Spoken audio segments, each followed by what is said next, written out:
नमस्कार दोस्तों, स्वागत है आपका डीप नॉलेज में। बहुत शुरुआत में जब मैं जिनोगा के साथ एकदम जुड़ा था तो मेरी और सहर जी की बहुत बार बातें होती थी, बहुत बार शब्दों में और बाद में धीरे धीरे बिना शब्दों के। जैसे जैसे आप स्वप्न की दुनिया में होशपूर्ण होते जाते हैं, अवेयर होते जाते हैं, वैसे वैसे वर्ड्स का यूज़ होना कम हो जाता है।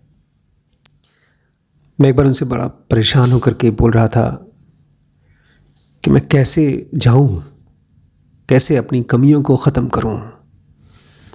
उस समय मेरे पास कोई जॉब नहीं थी, शादी भी नहीं हुई थी मेरी, और जैसा आप लोग जानते ही हैं स्पिरिचुअली भी बहुत स्ट्रगल कर रहा था। नॉलेज से तो दिमाग भर गया था, लेकिन एक्सपीरियंस कुछ नहीं आ रहा था। बस पढ़ते जाते थे, किताबें पढ़ते जाते थे, ओशो की या जो भी स्पिरिचुअल आदमी की कोई किताब मिल जाती थी, पढ़ते रहते थे। तो एक बार मैंने उनसे ये सवाल पूछा। मैंने कहा, सहर जी, बचपन में मैं बहुत खुश रहता था, बिला वजह हर समय खुश रहता था, लेकिन पता नहीं धीरे धीरे वो कब ख़त्म हो गई। अब आपके साथ जब भी मुलाकात होती है तो वो खुशी फिर से आ जाती है, लेकिन मेरी लिमिटेशंस कैसे ख़त्म होंगी, मेरी गरीबी, मेरी फ्रस्ट्रेशंस कैसे ख़त्म होंगी? क्योंकि कभी कभी मैं बहुत खुश होता हूँ और फिर वो स्टेट ख़त्म हो जाती है। ये शुरुआत की दौर की बात थी। मैं जिनोगा एकदम स्टार्टिंग कर रहा था, तो मैंने उनसे पूछा कि कोई ऐसा तरीका है कि मैं परमानेंटली हमेशा हमेशा के लिए खुश रह सकूं, क्योंकि ये जो आने जाने वाला स्टेट है, कभी दुखी कभी खुश, ये बहुत परेशान करता है। तो सहर जी बोलते हैं, तो तुम चाहते हो कि तुम्हारा माइंड स्टेडी हो जाए? मैंने कहा, हाँ, मुझे एक स्टेडी माइंड चाहिए। तो मुस्कुराते हुए बोलते हैं कि तुम्हें पता है, माइंड का नेचर ही अनस्टेडी होना है। माइंड एक हवा की तरह है, एक समंदर की तरह है, और उसमें ढेर सारी लहरें चलती हैं, वेव्स चलती हैं, और तुम चाहते हो कि वेव्स एकदम स्थिर हो जाएं, शांत हो जाएं। ये तो एकदम इम्पॉसिबल है, ऐसा नहीं हो सकता। तुम केवल एक काम कर सकते हो, कहीं और फोकस करो, अपनी चेतना को माइंड के बियॉन्ड ले जाओ। मैंने पूछा, कैसे कैसे अपने माइंड के बियॉन्ड अपनी कॉन्शियसनेस को शिफ्ट कर सकता हूं मैं? तो उन्होंने मुझे एक विधि बताई थी। वो विधि मुझे समझ में आ गई। ये बड़ी बात थी, क्योंकि ये विधि मैंने पहले बहुत बार किताबों में शायद पढ़ी थी और मैं उसको अप्लाई करने की कोशिश करता था, लेकिन हमेशा फाइट करता था। लेकिन जब सहर जी ने मुझे बताया तो अचानक से वो अप्लाई होना शुरू हो गया। उन्होंने एक सिंपल सा स्टेटमेंट, मतलब शब्द नहीं कहा। उन्होंने कहा, जब भी तुम्हारे पास कोई थॉट आता है उसको रिफ्यूज़ कर दो। जैसे आप कहीं रोड पर जाएं और रोड पर कोई आदमी आपको कुछ दे, नहीं, बहुत बार रोड पर लोग पानी पिलाते हैं, प्रसाद देते हैं, या हम लोग ट्रेन में कहीं जा रहे हैं तो कोई आदमी कुछ दे देता है भाई खाने वाने के लिए। तो सहर जी कहते हैं, अगर तुम्हें कोई भी थॉट आए तो उसको रिफ्यूज़ कर दो। बस एक थॉट के साथ रहो। इनफैक्ट वो थॉट भी नहीं है, तुम अपने साथ रहो, जो तुम्हारी प्रेजेंस है उसके साथ रहो, और बाकी जो भी थॉट आए उसको तुम इनकार कर दो। तो शुरू में जब मैं इस प्रैक्टिस को किया करता था, मतलब सहर जी से मिलने से पहले, तो मैं हमेशा थक जाता था, क्योंकि थॉट्स तो कभी इनकार होते नहीं हैं, वो तो कभी रुकते नहीं हैं। तो मैंने उनसे कहा कि ये मैंने प्रैक्टिस बहुत बार पहले की है, लेकिन वो बार बार मैं फेल हो जाता हूँ। उन्होंने कहा, मैं जानता हूँ तुमने प्रैक्टिस किया है, लेकिन तुमने इसको म्यूज़िकल इंस्ट्रूमेंट की तरह प्रैक्टिस नहीं किया। जैसे तुम संगीत प्रैक्टिस करते हो वैसे नहीं किया। तब मुझे ध्यान आया कि मेरी प्रैक्टिस अधूरी थी। सहर जी कहते हैं, शुरू शुरू में जब तुम थॉट्स को इनकार करोगे तो तुम्हारे थॉट्स ऐसा लगेगा जैसे रिबेल कर रहे हैं, विद्रोह कर रहे हैं, और ज़्यादा बड़बड़ के थॉट्स आएंगे। लेकिन अगर तुम धीरज रखो, पेशेंस रखो और कोशिश करते रहो तो माइंड बच्चे की तरह है, एक जानवर जो असल में जंगली तो है लेकिन वो पालतू होना चाहता है। तो धीरे धीरे वो तुम्हारे कब्ज़े में आ जाएगा, शांत हो जाएगा। और एक बार तुम्हारा माइंड शांत हो गया, उसके बाद चीज़ें अपने आप होना शुरू हो जाएंगी, स्पॉन्टेनियसली, नेचुरली, बिना किसी रुकावट के, बिना किसी इंटरफेरेंस के। तो मैंने सर जैसे कहा मैंने बहुत साल से इसको कोशिश कर रहा हूँ, आपने बोल दिया और आपको लगता है हो जाएगा। कोई ऐसा तरीका बताइए कि ये जद्दोजहद, लंबे समय तक जो लड़ाई होती है माइंड के साथ, अगर उसको अवॉइड करने का कोई तरीका है तो वो बताइए। सर जी ने कहा बिल्कुल बिल्कुल पॉसिबल है, ये लड़ाई बिल्कुल ख़त्म हो सकती है, एक सिंपल तरीका अपनाओ तुम। उन्होंने कहा लाइफ जैसे आ रही है उसको वैसे एक्सेप्ट करते जाओ, लेकिन एक शर्त के साथ, अवेयर रहो, अलर्ट रहो, वॉचफुल रहो। जो भी हो रहा है होने दो, लेकिन अवेयरनेस के साथ। उन्होंने दिखाया मुझे कि मैं कैसे पहले की जब ज़िंदगी जीता था तो जो चीज़ें होती थी उससे मेरा बड़ा विरोध था। अगर इम्तिहान देकर आया स्कूल में और अच्छे नंबर नहीं आए तो परेशान होता था, वो विद्रोह था। अगर मैं कहीं शॉपिंग करने जा रहा हूँ अपने पेरेंट्स के साथ और वो मुझे दिला रहे हैं कोई ख़ास तरह का कपड़ा और मैं कुछ और चाहता हूँ तो विद्रोह था, फाइट होती थी। और बाद में जब नौकरी मिल रही थी या पढ़ाई के लिए एंट्रेंस एग्ज़ाम दे रहे थे तो बहुत ज़्यादा फाइट चलती थी, जो मुझे चाहिए वही चाहिए था। तो सहर जी कहते हैं देखो जो कुछ भी आ रहा है उसको आने दो, बस उसके साथ फाइट मत करो, हर चीज़ को होने दो। कभी तुम्हें सफरिंग मिलेगी, कभी खुशी मिलेगा। तो लाइफ को एक समंदर की तरह है, नदी की तरह है, हवा की तरह जीते रहो। उसके बाद जो मैंने सवाल पूछा इतना अजीब था उसका आंसर उन्होंने मुझे दिया था। इनफैक्ट वो आंसर नहीं दिया, वो चीज़ें मेरी लाइफ में रियलिटी बन गई। जैसे मैंने आपको बताया था उस समय मेरी शादी नहीं हुई थी, तो मैंने कहा ठीक है, इसका मतलब मैं शादी कर सकता हूँ, बच्चे पैदा कर सकता हूँ, और अगर मुझे बिज़नेस करना है, कोई बिज़नेस रन करना है तो ये सब करके मैं खुश रह सकता हूँ। क्या ये सब करने के बावजूद भी मैं एक स्पिरिचुअल आदमी रहूँगा? क्या मुझे एनलाइटनमेंट मिल जाएगा? बोलते हैं क्यों नहीं कर सकते, बिल्कुल। जो जो तुम चाहते हो उसके लिए कोशिश करो। हो सकता है उसमें तुम कभी खुश रहो, कभी खुश ना रहो, लेकिन जो भी ज़िंदगी ला रही है उसके साथ चल के देखो। मैंने कहा नहीं, आप समझ नहीं रहे हैं, मुझे ना खुशी चाहिए, मेरी ज़िंदगी में खुशी नहीं है, वो कहाँ से आएगी? तो सहर जी ने एक बड़ी ख़ास चीज़ पॉइंट आउट की, और मैं जब आजकल हम लोग जनों का एडवांस में बातें कर रहे थे कि हम जब किसी चीज़ को अप्लाई करने की कोशिश करते हैं, किसी योग सूत्र को या किसी प्रिंसिपल को, किसी नॉलेज को, तो बहुत बार वो नॉलेज समझ में नहीं आती, फिर भी अप्लाई करते हैं। लेकिन थैंक गॉड जब से मैं सहर जी के कांटेक्ट में आया तब से सारी नॉलेज पहले ऐसा लगता है समझ लें, और जब समझ में आ जाती है तो एप्लीकेशन अपने आप हो जाता है। तो सहर जी ने मुझे एक चीज़ पॉइंट आउट की कि सच्ची खुशी कभी भी चीज़ों से नहीं आ सकती, क्योंकि चीज़ें हैं और कुछ टाइम के बाद नहीं रहेंगी।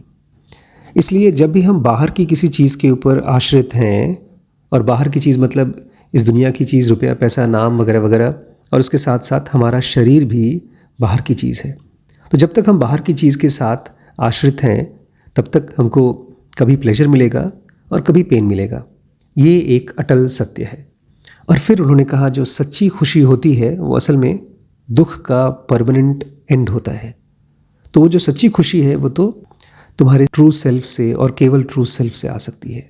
इसलिए अपना स्वरूप को डिस्कवर करो, अपने रियल सेल्फ को डिस्कवर करो, और बाकी सारी चीज़ें आएंगी और जाएंगी, लेकिन धीरे धीरे तुम्हें परेशान करना बंद कर देंगी। और अगर तुम्हारी किस्मत में शादी करना, बच्चे पैदा करना या कोई बिज़नेस करना लिखा है तो वो भी हो जाएगा। मैं अपने सवालों को आजकल देखता हूँ तो कैसा लगता है बचकाना था, लेकिन फिर भी अच्छा किया मैंने पूछा, क्योंकि कहते हैं ना कि भगवत गीता इसलिए हुई थी क्योंकि अर्जुन ने सवाल पूछे थे, तो जवाब आए। अगला सवाल मेरा उनसे था कि अगर मेरा रियल सेल्फ पीसफुल है और प्रेम से और आनंद से भरा हुआ है, तो मैं इतना रेस्टलेस क्यों हूं, मैं इतना परेशान क्यों हूं? सर जी कहते हैं तुम एक भ्रम में जी रहे हो। तुम्हारा रियल सेल्फ परेशान नहीं है, रेस्टलेस नहीं है। असल में तुम अपने आप को अपने माइंड में देखते हो, और माइंड एक पानी के सतह की तरह जो हमेशा हिलता रहता है, डिस्टर्ब्ड रहता है, मॉडिफाइड रहता है। नहीं, हमने पढ़ा है जनों का बेसिक में, एडवांस में, कि कैसे हमारे माइंड के 5 मॉडिफिकेशंस होते हैं और वो कंटिन्यूसली होते रहते हैं। तो तुम अपने आप को अपने माइंड में देखते हो और वो माइंड जो है रेस्टलेस है। ये ऐसा ही है जैसे कि तुम सूरज की या चांद की पानी में छवि को देखो, तो वो छवि पानी की वजह से डिस्टर्ब दिखाई देती है, हवा की वजह से। और तुम जब खुद को देखते हो डिस्टर्ब्ड स्टेट में, तो कौन सी चीज़ है जो हवा का काम कर रही है? वो है तुम्हारी डिज़ायर्स। वो तुम्हारे माइंड को ज़ोरों से तूफान देती है। तो प्लीज़ इस चीज़ को समझो कि ये जो तुम्हारे मूवमेंट का, रेस्टलेसनेस का, ये जो आइडिया है पेन का, प्लेजर का, ये सब केवल माइंड का है। तुम्हारा ट्रू सेल्फ तो इस माइंड के बियॉन्ड है। वो हमेशा से अवेयर है और उसको इस माइंड से कोई लेना देना नहीं है। वो एकदम अनकंसर्न्ड है। मैंने उनसे कहा कि सर जी देखिए, ये बातें मैंने पढ़ी हैं, मुझे ये बताइए वहाँ तक पहुँचूँ कैसे? जो मेरा ट्रू सेल्फ इसके बियॉन्ड है, वहाँ तक पहुँचूँ कैसे? सर जी कहते हैं अरे पहुँचना कहाँ है, वो यहीं है, अभी है। बस माइंड को छोड़ दो, बस माइंड से अलग होकर के खड़े हो जाओ, ऐसे जैसे वो किसी और का माइंड है।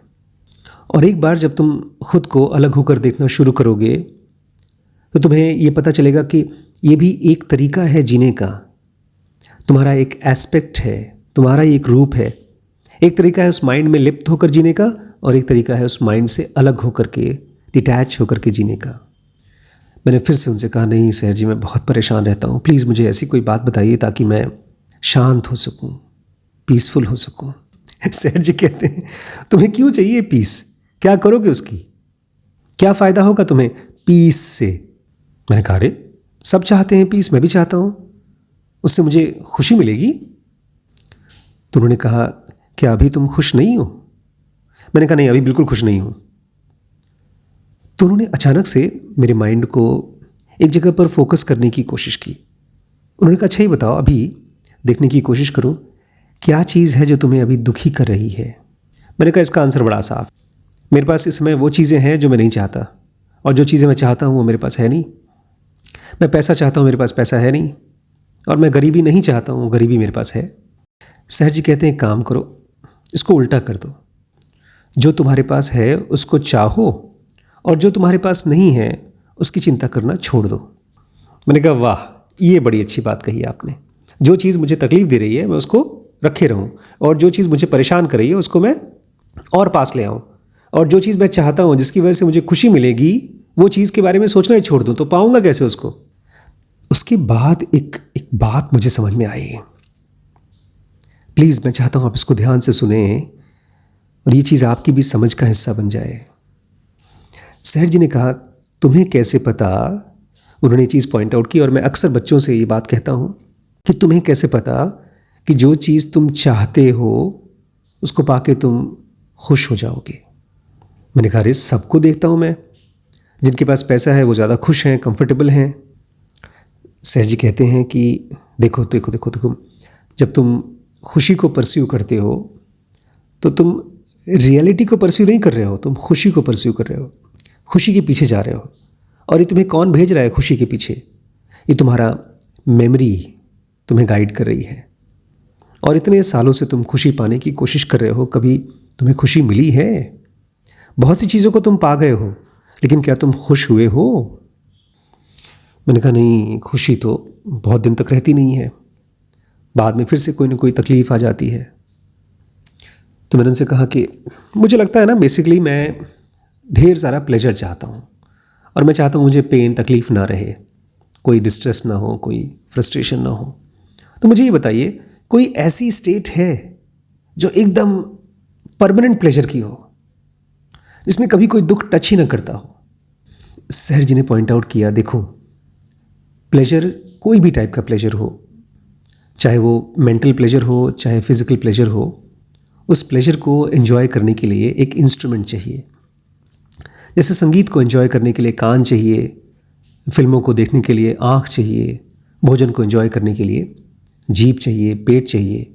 तो ये सारे की सारी चीज़ें इंस्ट्रूमेंट्स हैं, और सभी इंस्ट्रूमेंट्स थक जाती हैं और धीरे धीरे बूढ़ी और पुरानी और टूट जाती हैं। इसलिए किसी चीज़ में तुम्हें बहुत मज़ा आता हो, वो कुछ टाइम के बाद उसमें से मज़ा मिलना कम हो जाएगा और ख़त्म हो जाएगा, क्योंकि जिस इंस्ट्रूमेंट को तुम यूज़ कर रहे हो मज़े को एंजॉय करने के लिए, वो इंस्ट्रूमेंट ही धीमे धीमे वियर आउट हो जाएगा।